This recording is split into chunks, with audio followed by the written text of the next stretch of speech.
Пайдалы инсайт айдары. Адамда фокус және энергия деген екі дүние бар. Оны барлығы біледі, оны ми ғана басқарып, ми ғана бөледі. Ендеше, егер фокусыңыз бір жерде болмаса, не болады?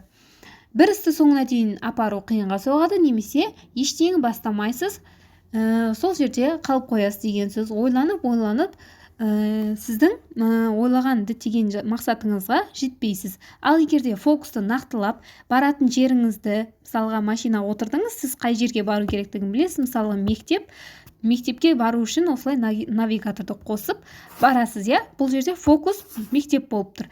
Егер өзіңізге бір фокусты қойып алсаңыз, бұл сізге жету оңайға болады. Ал егерде өзіңіз қай жерге баратыныңызды білмесеңіз, қанша табыс табатыныңызды білмесеңіз, онда сізге қиындау болады. Бұл миға сигнал беру нәтижесі деп аталады. Сол үшін де миға оңай задача беріп үйренейік. Пайдалы болса лайк басып, төменге пікірлеріңізді жаза кетіңіздер.